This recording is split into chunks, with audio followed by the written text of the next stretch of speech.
Coming up on Chopper's Political Podcast. 20 years' time, EU, I think, will have disappeared. Gone down the plug hole, down the Swanee. Adios. Wow. Kazi time.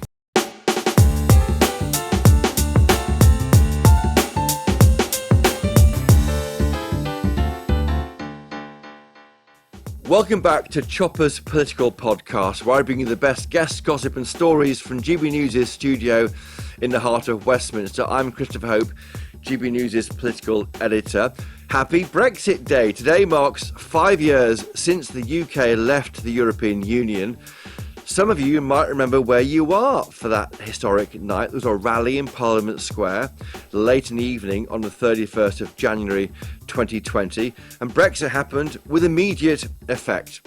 I remember it well. I was recording a version of this podcast with the likes of Nigel Farage, who then was just simply the former leader of UKIP, Mark Francois, the Tory MP, a member of the European Research Group of Tory MPs, remember them?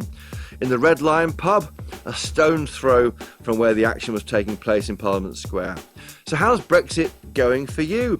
Well, it depends on who you ask. Remainers think it's a ghastly mistake. Leavers think it hasn't been implemented properly. A poll out from YouGov says that most people think it was a mistake to leave. Only 30% would vote to leave. 55% would want to remain if there was a poll today. So who's right? Later I'll be joined by Matthew Elliot. He very rarely gives interviews, but he was the chief executive of the Vote Leave campaign. It's a rare moment to ask him how he thinks it's going. And Sir Vince Cable, who was leader of the Liberal Democrats, he'll be with us also to pore over why Remainers can't seem to let it go. He also led the Lib Dems into those European Parliament elections in 2019, against, of course, Nigel Farage and his newly formed Brexit Party. But first, for a skip down memory lane over the past 5 years and how it's been going, who better to ask on the podcast than the Daily Mail's parliamentary sketch writer, Quentin Letts.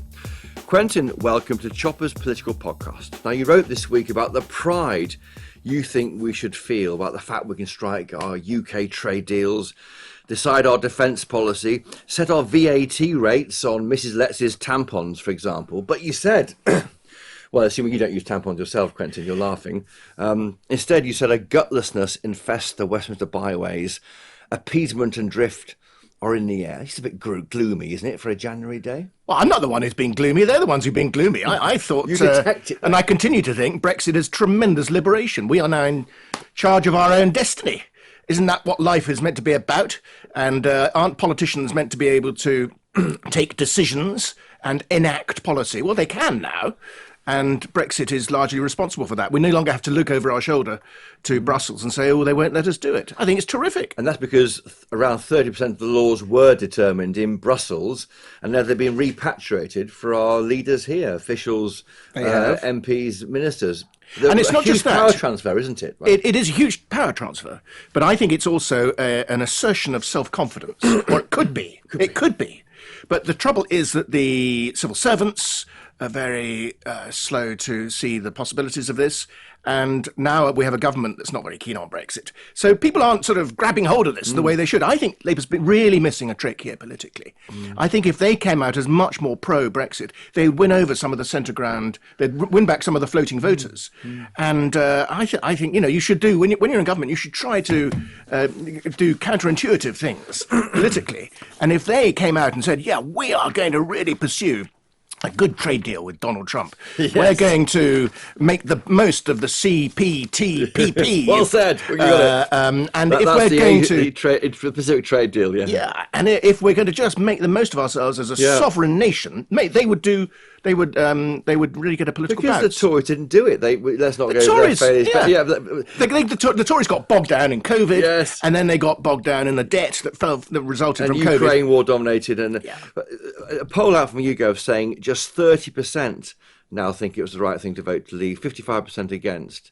You're probably not surprised, given what you said there. I'm not surprised, but I mean, I just think the potential is there. But also, now let's look at the actual facts. Also, the benefits of Brexit. Yes. Because people always say, "Oh, what are the benefits of Brexit?" There aren't any. Oh, yes, they're jolly well. Well, are. list them then. I'm going to talk to Rebecca and George. We're going to run a track of Land of Hope and Glory beneath your Brexit triumphs. Quentin Letts. Be proud, Be Christopher. proud. You know. I'm always proud of everything Love in this it, country. relish it, and seize it. Absolutely. First of all, let's do the pounds and pence thing, because that's what really people are interested in. We're no longer paying the membership fee. We are keeping our customs receipts. We are out of the EU COVID recovery fund. That would have been billions to us. We've got much. We don't have the caps on city trading and on city salaries. That would have been a real problem. And if you think that the people are leaving, the millionaires are leaving the country because of what Rachel Reeves has done on the budget, my goodness, the city traders would have hated caps on their salaries. But also. On the, you mentioned VAT earlier, and little sort of annoying things such as how much you can pay on your contactless card. We're able to decide that for ourselves. Yeah. The Europeans have much tighter limit on that. Emissions trading. And I mean, there are all sorts of goes things. on. But also, now, away from the pounds and pence, looking at wider sort of foreign policy, the Ukraine war, we would not have been able to spring to Ukraine's defence if we'd still been in the EU. Most unlikely that we'd have been able to do that, because there is something called the EU Sincere Cooperation Rules. I had to look it up because it's just a silly name. But that would have really meant that Germany and France would have likely stopped us. Yes. Helping the Ukrainians. The COVID vaccine, let's not forget that. The COVID vaccine. And also the ability to do a trade deal with Trump and escape the likely tariffs that Trump is going to put on the EU. Let's not forget VAT on private school fees. A great Brexit moment for this government, goodness me. Indeed. And, you know, Starmer and co. all sort of moan about about Brexit, but Brexit has allowed them to enact this swinging bit of class warfare. Where were you on the night of the vote?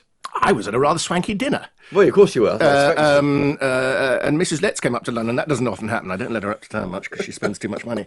But we had a terrific night, and there was a sense of possibility there. But then, of course, everything was wrecked by COVID. My good, COVID was a curse. Poor old Well, Boris. we'll come to that in a minute. But you said the result was impertinent. And it was. Because if I I was on the bus with Gove and Penny Mordaunt, the Vote Leave bus. We were on... Bournemouth Pier, and I was on the way back, and Connor Burns was there, and I was tweeting. I did a tweet saying, if Britain to vote to leave tomorrow, it will be the biggest up yours to the establishment since Wat Tyler's Peasants' Revolt. Yeah, I mean, I did feel it. I mean, that was then quoted by the New York Times and others, but it did feel as like no one wants this in the elite, the establishment, whoever runs a country. But if it happens, it's a moment. And since then, I mean, it is interesting to see since then the rise, which is also partly to do with the internet, but the rise of voices from lower down the pecking order politically. Yeah. You get much more ability nowadays to get instant reaction against the elites' edicts. So and it's crystallised that, didn't politics has been democratised to an amazing degree. Because of that, and there's the sympathy... Well, I think also because of the way that Musk has liberated Twitter. Yes. That's been quite important. But also just the general sort of internetisation of democracy. Have you lost friends over Brexit? Yes, and things were very sticky. You sound sad. I'm sad. Yeah, and it was a bit difficult in parts of the family as well. Yes. So, there was a sense of civil war over this. But I always felt that I didn't want to apologise for that because of the democratic outcome. Yes. Even though it was tight, it was still the result. And it was very good that it was, in the end, honoured. But it looked a bit tight for a while, didn't it, whether or not it was going to happen. But it was the right thing. And in Britain looks a much more respectable country as a result. If only they can grasp it.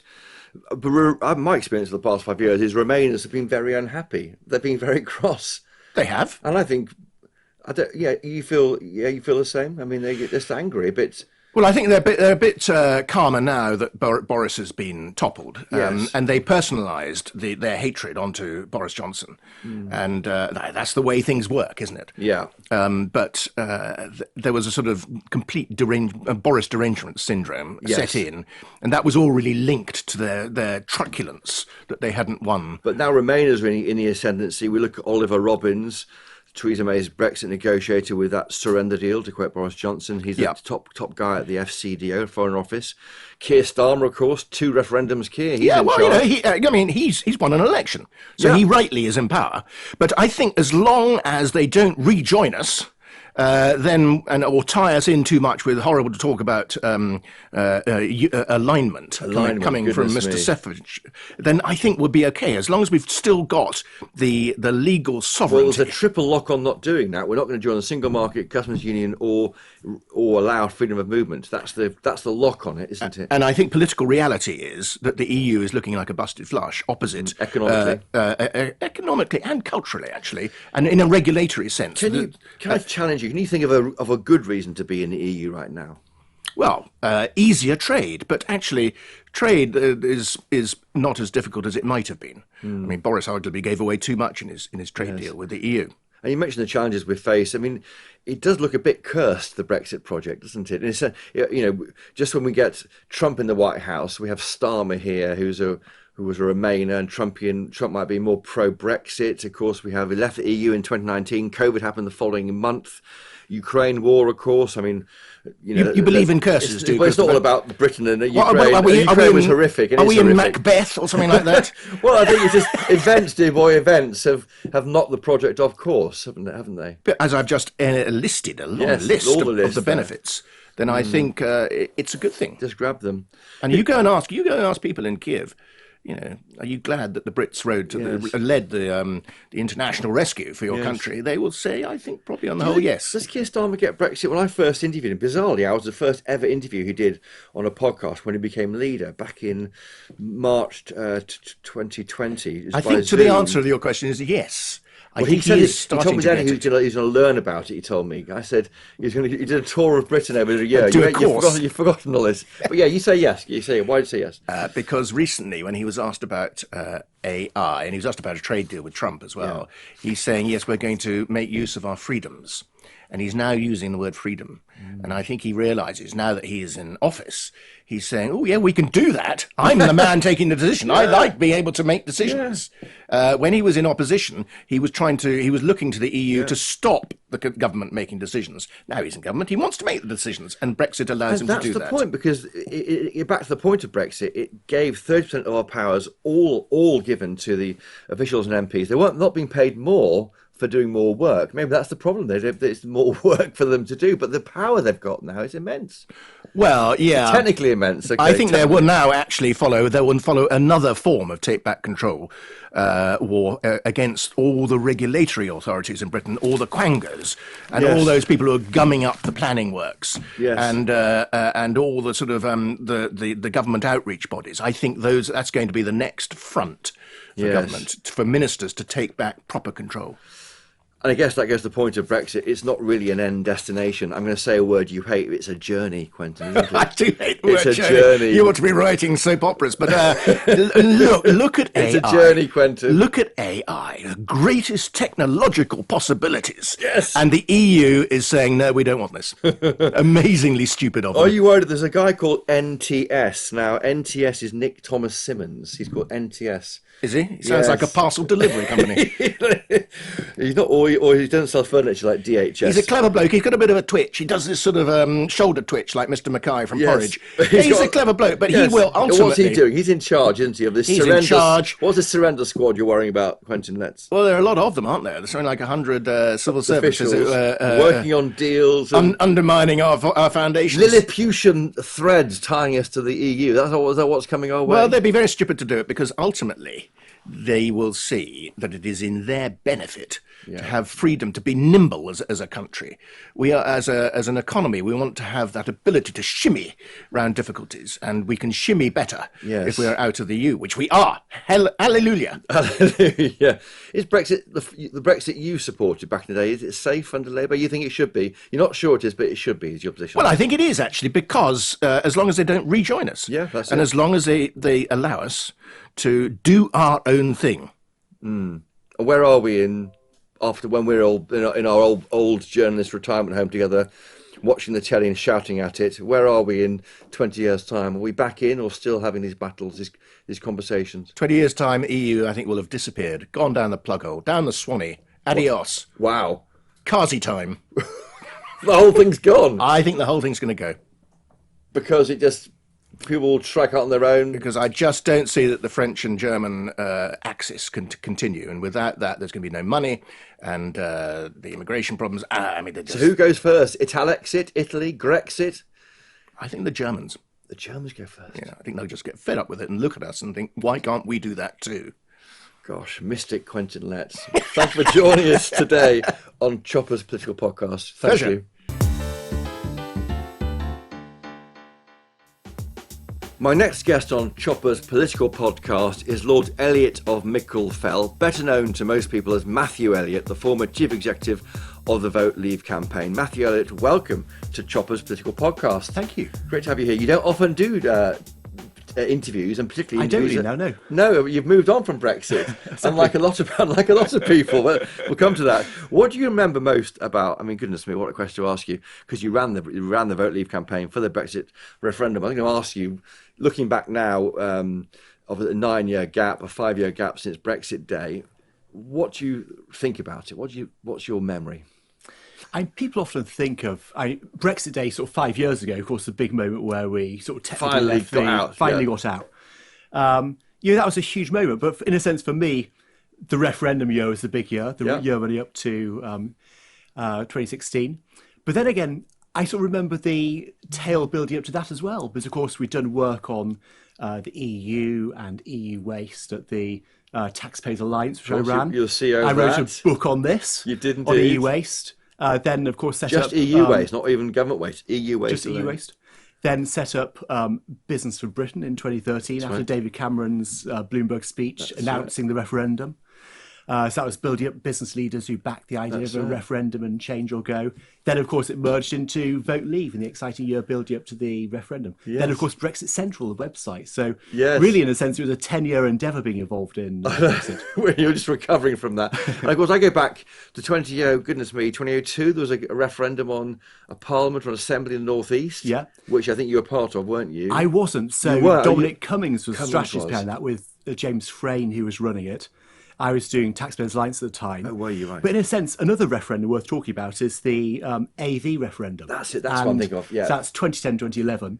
That's right. Briefly, that was to change the way we vote MPs in. It was stopped the Lib Dems given to them by the government, by the Tories in the coalition, and the Tories campaigned against it, didn't they? Finally, it was complicated. Persuading, they came round to it. But we started out with 2/3 of people being in favour of AV and ended up with 2/3 being against. Yes. And one of our arguments was the idea of the cost of changing the voting system and how that money would be diverted from the NHS. So some of the arguments we used in the Vote Leave campaign were trailed within the AV referendum. Have you ever talked about the bus, the number on the side of the bus? I mean, Boris Johnson, of course, says it wasn't even enough.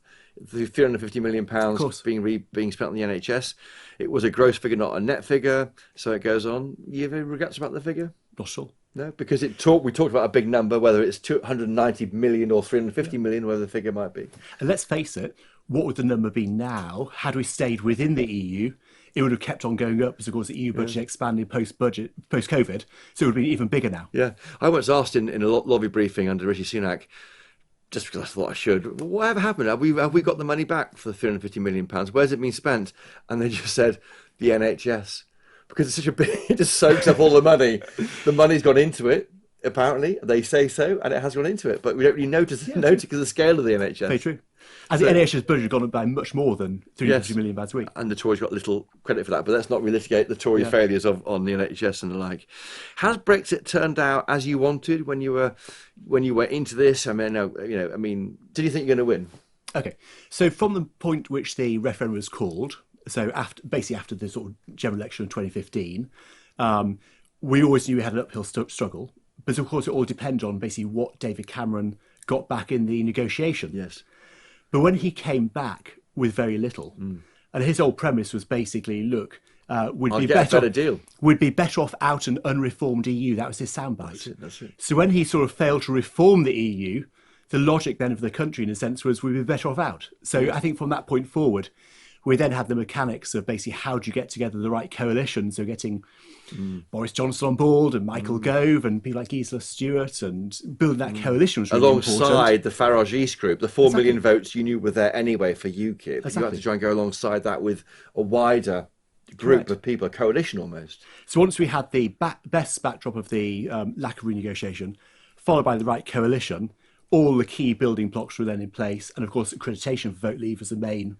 You were surprised by the timing? I mean, if you remember back then, he gave himself until the middle, I think, of the Parliament to get this deal done, and they went early, didn't they? In terms of a year into that government, they decided to go for the. I was certainly surprised by the rush to have the referendum in mid 2016. This would be the key question for, I guess, David Cameron or George Osborne. Basically after that first renegotiation, should they have come back and basically said, we haven't got enough? Yeah, we need to go back. We need to have a pause. Because they hadn't. Exactly. We need to sort of sit down again later in the year and try and get more, and then with the country perhaps vote a different way. But they chose to go early. And why go early? They're not here to defend themselves. I'm going to suggest they didn't understand the strength of anger and feeling about this. They thought it was little local difficulty on the right of politics, a lot of it in their own party. They thought they can deal with that and move on with the agenda, and they got completely derailed by the result. And the key point is they got nothing on migration, and there was no treaty change whatsoever. No. But then, of course, what was really interesting, following the renegotiation, a few months later, different EU member states started putting up borders and started putting in their own backstop. Yes. So had they just sort of brought that forward and done it EU-wide, perhaps things would have been a lot of that's on Angela Merkel, I think, not giving Cameron what he wanted. True. I think she may have admitted as much or talked about. In her book. I think she talks a bit about that, doesn't she? So back to that question, has it turned out as you wanted it? We're now 9 years on from that moment, younger than ever, 5 years on since the Brexit day. I mean, how's it going, Brexit? I mean, there's a poll out from YouGov saying that I think barely a third of people would vote to leave now. I think a few key things. So, of course, our slogan was take back control. Which Labour have now adopted. Yeah. Interesting. We've taken back control. That's a key point. And now, look at the general election. The Tories are sort of flowing out of office in a huge way, losing a whole bunch of seats. And that's okay. That's democracy. Yeah, that's democracy. And now politicians are held accountable for what they do. And they can't blame Brussels. They can't say the EU has made us do something different. Because a third of powers were brought back from the EU to our leaders here. Correct. So now they're accountable. So that's a key point. Yeah. We've talked about the finances already. So no more money going to Brussels. That's another key area. But then even under the Tories, so a few wins in terms of the getting vaccines quicker for COVID. That'd be a key win that Boris will talk about. The Edinburgh reforms on financial services. So a few sort of areas of winning there. Even under Labour, it must be said, they're doing things which they wouldn't be able to do were we still in the EU. So they're talking about, just this past week, wanting to make sure we have the right AI regulations. They can only do that basically outside the EU. Even things I disagree with, I'm afraid to say, like VAT on school fees, they couldn't do that within the EU. So already British politicians are using those powers. I haven't heard them praise Brexit for that. I'm glad they don't. How are you personally? Have you lost chums over the past 9 years? It's very divisive in all families. I mean, and you were a key player in that Vote Leave campaign. Some people said to you, I can't talk to you, Matthew, I can't forgive you. There was a funny period sort of from 2016 to sort of 2019, 2020, when my wife and I, Sarah, and I would be invited to like dinner parties. And it was quite clear we were there to have sort of rotten tomatoes thrown to us, essentially. That was a bit weird. And I had the same thing, by the way, me at the Telegraph. I went to a dinner and I was suddenly being blamed for Brexit by about 20 people who are quite senior people. I couldn't quite believe it. I ended up having a bit of a row about Brexit and saying, I got really into a row. I mean, I was like not expecting it. So that happened regularly, that sort of thing. A few professionals doing things as well. Now I think it's fine, and I'm in a very different space now in my campaign. I've got my Jobs Foundation charity, which is... I'm going to come to that. It's a fascinating idea. I should say it's cross-party, and it's nothing to do with Brexit, so that's a very different space now. Of course, I mean, Dominic Cummings hangs over all this. Do you talk to him? Is he around? Your friend of yours still? I haven't spoken to him for a while, but when we need to, we text. But, he's fascinating, isn't he? I mean, he's part of the whole... you look at, I mean, for me, Brexit, I see Brexit as a real sort of kind of emotional thing. I was on the Vote Leave bus in Bournemouth Pier with Michael Gove and Connor Burns and Penny Mordaunt on the day before the vote. Right. You weren't there because you were back at base camp. Yeah. And I did a tweet saying, I think if UK votes to leave the EU tomorrow, it's the biggest up-yours to the establishment since the peasants' revolt. What Tyler's... I do feel, I'm not saying that we're peasants or not. I think it's the ordinary people said to the masters, we want a new, different future. And you have to do it for us. Very much so. And of course, we've seen a similar thing in other countries as well, albeit delayed. And you could say almost that, looking back now, I'd say the financial crisis was a key turning point. When basically people sort of felt their countries were bailing out the banks and the bankers got a good deal, that sort of thing. And then after that point, people's living standards weren't going up. So basically their wages weren't particularly going up with inflation. Probably, people that felt probably poorer. Migration doing that. Because migration doing that as well. Per capita poorer. So you've seen across the Western European countries and of course in America with Trump both in 2016 and this year, people fighting back against the elites. And politicians, I think, the leaders... Let's forget the reform story, which I think is actually what's happening here. The lack of delivering on that power, I think, has led to reform. But would you agree with that? I mean, I think they have been the beneficiary. This anger that nothing's working for me. I'm going to vote for a party that's never been anywhere near government. I mean, I think they're very effectively saying at the moment that, and there's a great message. You tried the Tories. Yeah. Now you're seeing what Labour's doing. Try something different. That's a very, very effective message. Kemi has to fight back against that somehow. And why have the politicians failed to raise themselves? I mean, really, the Tories, why do they not grip it? Do you think they were doing it into quite a stiff headwind of COVID happened a month after we left the European Union? The dreadful events in Ukraine led to an energy price shock here. Have events conspired against Brexit? I think COVID was the key thing. So I think it was the first case in Italy in sort of late February 5 years ago. And that's when it's all really kicked off.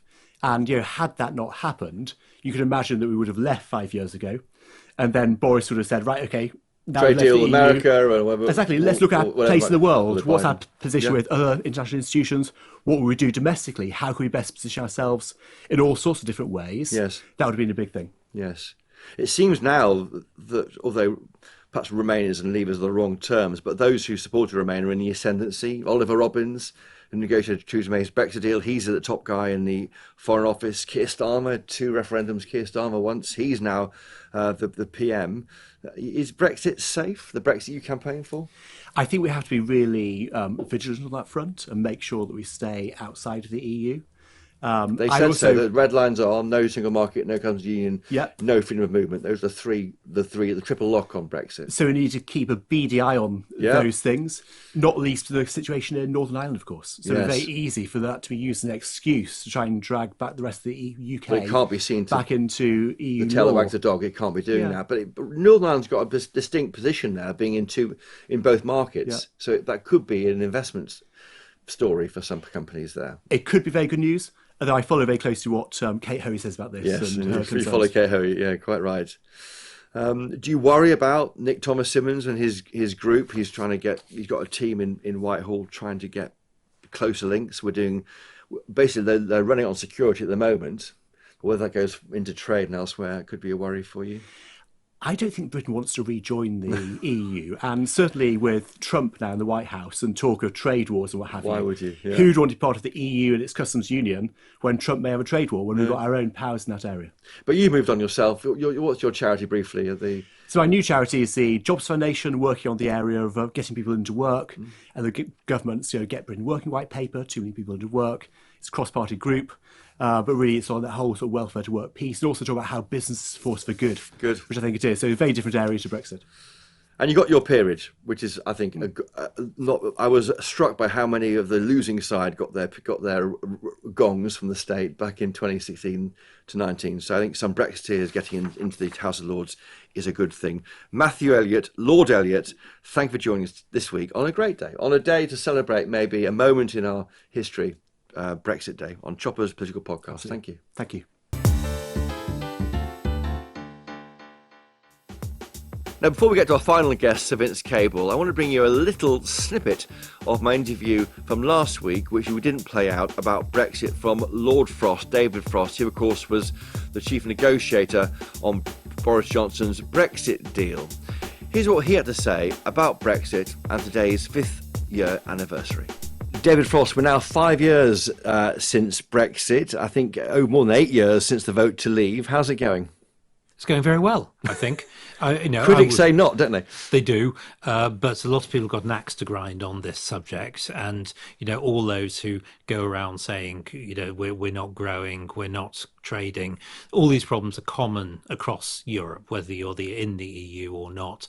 What Brexit gives us is the tools to solve those problems, and unfortunately we haven't used them as well as we could have, and it seems like the Labour Party is going to use them even less well. Well, they're looking, aren't they? They're talking to getting closer cooperation, closer with the EU, but of course, single market not joining that, customs market not joining that, and no freedom of movement. Are you content by those red lines, or do you worry about them?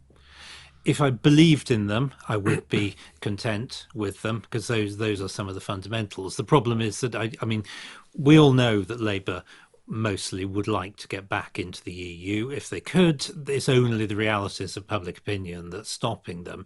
And I think what we'll see in this so-called reset is they will try and inch us closer. So they will take us, if they can get away with it, into bits of the single market, maybe not the whole thing. They will begin to put us into migration, free movement type arrangements if they can get away with it. Youth migration, 18 to 30-year-olds, for example, is one area. I mean, that's one area they may try this. Who knows whether they'll be asked to take part in, the EU's asylum or broader migration arrangements. Who knows? I don't think they would have a difficulty of principle with any of those things. It's just the politics. And why is that a bad thing? Why should viewers and listeners be worried about that? It's a bad thing because all these arrangements make us start the process of making us subordinate to the EU once again. It brings us back into their tractor beam, as Boris Johnson used to say. And the value of Brexit is in national self-government and independence. Sovereignty. Sovereignty is... A lot of people talk about sovereignty like it's a kind of mystical concept of no real meaning. That's not true at all. Sovereignty is the power to change your own laws so they suit your own country. And when you give that away to somebody else, it means the laws don't suit you as well. And it means you've got to look to them the whole time before you can do anything yourself. The trade-off is being part of a bigger organisation means you have less red tape, fewer borders, and so it goes on. There's a flip side of that, which is a good thing, right? There's a flip side, but I think what it shows for an economy like the British economy, that's a global trading economy, very innovative economy, is one where that's outweighed by the benefit of being able to set your own rules, set your own trade policy, be able to do domestic reforms that suit us. And Keir Starmer himself has had to acknowledge that, of course, on AI. He said, we've got the ability to set our own rules. Great, he's become a Brexiteer. Would you vote for it now? Oh, absolutely. Yes, you definitely would. Of course. And can it be improved at all? I mean, Labour improving it in their way. How would you improve it if you were in power? I mean, every trade deal can be improved at the margin because there's always things that both sides would like but don't necessarily get in the first rounds of negotiations. There are things that could be done at the margin, smooth off some of the trading friction and so on. But what you mustn't do is turn the free trade agreement into something else, into a Norwegian, Swiss type agreement in which we take orders to the other side. Yeah. And just finally, where are we in 10 years' time, do you think? Are we back in some way? Are we still out? Well, I hope 5 years from now we'll elect a better government that's more able to take advantage of our Brexit freedoms. So I in my ideal world, we will be growing, liberalised, deregulated, much more free market economy. Even if that doesn't happen, I think it's very unlikely that we're going back into the EU anytime soon. Under Labour. Under Labour. David Frost, Lord Frost, thank you.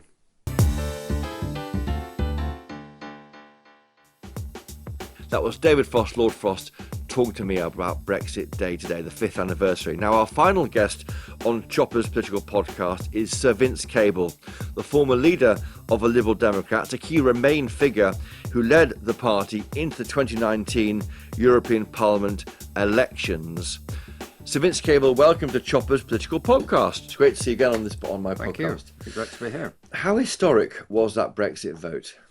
Well, it was historic, and it's left Britain in a kind of limbo. Whether you're for it or against it, there isn't a sense that it's sort of settled down and given Britain a clear place in the world and a clear economic trajectory. So it has been historic in that sense. It's massively disrupted the trend that we were on. Is it in limbo because politicians haven't grasped the power they've been given by the British people? I mean, in the sense of a third of laws were decided in the European Union. They've been repatriated, to use that language, and now it's up to politicians to use it or not use it. Essentially, I mean, there's an opportunity there that hasn't been grasped. That's quite right. Yes, but the problem is that argument could be made from both the left and the right. Yes. Was made. Yes. I mean, arguably, the most coherent argument for Brexit was made by the Corbynites. Yes. You get rid of the capitalist club and all the constraints on state aids and competition. He was probably a Brexiteer, wasn't he? He was, I'm sure. Did you ever ask him when you were in politics? No, I didn't. But, and the 2017 election, they were perilously close to running the country, and they would have taken it very strongly in that direction with additional freedoms. Yes. But the problem is most of the drive was on the right. But after the coalition government, I think much of the energy behind deregulation and so on had already been exhausted, and there wasn't a political mood to take it further. So you had people, undoubtedly the freedoms that you got from leaving the European Union, but people wanting them for totally different reasons and with a limited amount of political capital to take them any further. Yes.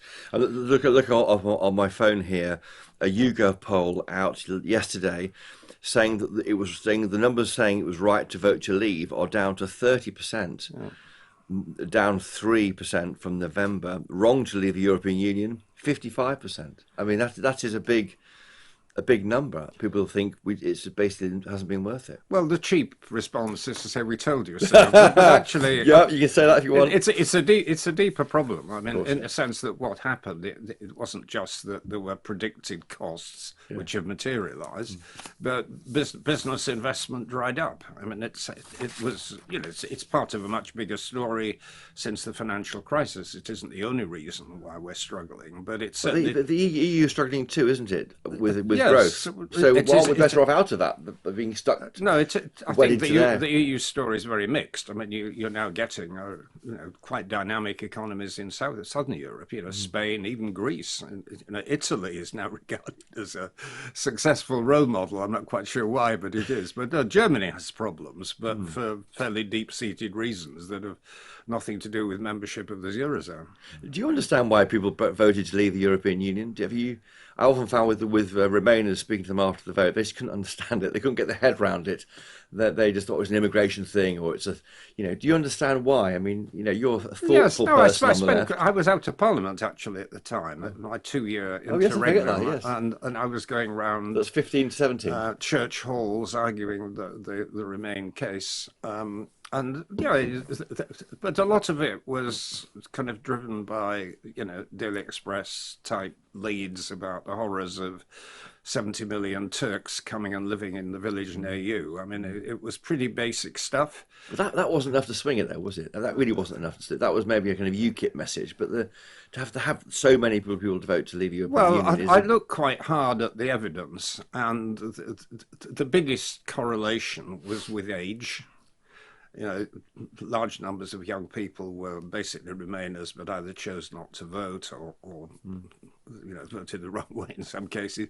But amongst my generation, there was an overwhelmingly Brexit vote. You were an outlier, weren't you? Yes, all your mates were Brexiteers. Indeed. So age was a key factor. But there was also this genuine problem, which Boris Johnson, to his credit, identified, which was the left behind bits of Britain, which not so much the north, because the big cities of the north, some of them are doing reasonably well, but the small towns, the seasides, the small towns in Yorkshire and Lancashire, which is where most of the really angry people are. And they still are angry, and I think Reform, arguably, is the party benefiting from that anger now. Yes, Reform has perhaps 20% of the public vote. I wouldn't or more. I would be surprised if that went down. Whether they can translate it into MPs and councils is a different question. But certainly there is that big element of public opinion. I mean, Lib Dems used to be in favour of a referendum on the EU. I mean, back in the noughties. Would you draw a veil over this part of your party, Vince? Well, I think it was partly driven by the fact that the Lisbon Treaty needed to be ratified. 2008. And I think we took a rather constitutionalist approach of saying, well, you need to have a public That's where vote Cameron on was, and Cameron reversed it coming to office and then had to give the referendum. But I think at that stage there wasn't a great deal of thought given to what an in-out referendum might actually mean, and whether you needed a confirmatory referendum to follow it, all of that stuff. That surfaced in the Brexit debate, but it wasn't obvious at the time. Your manifesto as a party in 2024 said this: once ties of trust and friendship have been renewed and the damage the Tories have caused to trade between the UK and EU has begun to be repaired, we would aim to place the UK-EU relationship on a more formal footing and a stable footing by joining or seeking to join the single market. Why? Well, because of assuming the costs. you agree with your manifesto. Well, I do. I would probably go further, actually. What would you do? Well, I would treat it as a more urgent problem. I mean, I think one of the most distressing features of the first year of Labour government is that they've been so utterly feeble on small things. I mean, the youth mobility scheme would have restored a lot of goodwill. 18 to 30s allowed to move between EU and UK. It's not freedom of movement. It's extremely constrained freedom of movement. And it would have generated a lot of goodwill both amongst young people and in the European Union. But they've got a manifesto pledge not to go back into the single market customs union or allow freedom of movement. Those are the three locks on their policy. They've made too many foolish promises before the election. I mean, we know all about promises that should never have been made. And the stuff on tax and on Europe is actually deeply unhelpful. But you asked for my view. And I think they should certainly be opening up relations with the European Union. The mobility scheme is an obvious thing. The customs union is an obvious thing because of the complexities of trade within manufacturing and agriculture. I have no problems with going back to the principles of the single market. I think, had Cameron focused in his negotiations on the idea of having an emergency brake on migration, this whole problem would never have arisen. So talking to the Europeans about going back into the single market with a proper set of safeguards would seem to me a sensible course of action. And in the world of Trump, we need to be hedging our relationships and building up trade relations again with the European Union in the first instance. So it's outside the EU. That's not the country's settled will in your world. Do you think that this can be reversed and will be reversed? Well, the world is changing, and the public opinion polls are volatile, and they may go back to where they were in 2016. But I think it's very clear that there is a genuine emerging consensus that it was a mistake, and it's difficult to repair it because we're now in a different world. But we should certainly be rebuilding our relationships with How do you, in your words, repair it? Do you have to have another vote to reverse it, or do you just creep back into 18 to 30s freedom of movement, something to do with this pan-European supply chain deal? Is that what you do? You creep back in, or do you be bold and say Well, I wouldn't. Creeping back in is a slightly pejorative tone to it, but step by step building relations seems to be perfectly sensible. But if we were going to full-blooded re-entry, then of course you would have to go to the public. Yeah. We haven't moved on from this, have we? I mean, it's still there in the background. I think the Brexit vote, the Remain views, drove the number of seats won by the Lib Dems at the election, or certainly some of them were won on back of your promise on Brexit, I think. Yes, I think it was still part there, of a isn't it? deeper feeling amongst former Conservative voters who cover a wide range. I mean, as we know, I've been fighting them all my life, and there are a lot of sort of what you could call middle-of-the-road One Nation Tories who were very concerned about the way the Conservative Party had gone and were very comfortable voting for us, and I think will remain so for a while. Yeah. I mean, you could argue in the language of the Brexit campaign, the Remainers are in charge now. Sir Keir Starmer as PM. Oliver Robbins, for example, he's at the Foreign Office. He was the Brexit negotiator. I mean, the Brexiteers kind of won the battle and then left the field, didn't they? It seems. Well, they won the battle, but are losing the war. If we only use those metaphors, the argument about Britain's role in the world is still totally unclear, and the Brexiteers have never given a clear sense of direction.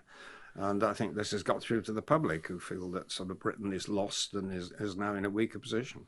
Yeah, and I wonder whether how that might, I mean, the way that is reversed is if we go back into the supranational state. I mean, that's quite depressing, I think. I mean, there's an opportunity here as the world's fifth or sixth biggest economy to be on its own. But you think that, is that impossible, do you think, in the way we need to be careful with this fifth, sixth biggest economy. How big are we now? You know. Well, if you're looking at it in purchasing power terms, which is where economists look at it, the World Bank, the IMF, well, I think we're now number 9. Right. We've got to be realistic. You know, we've been overtaken by Indonesia, let alone China and India. And they're all independent countries, aren't they?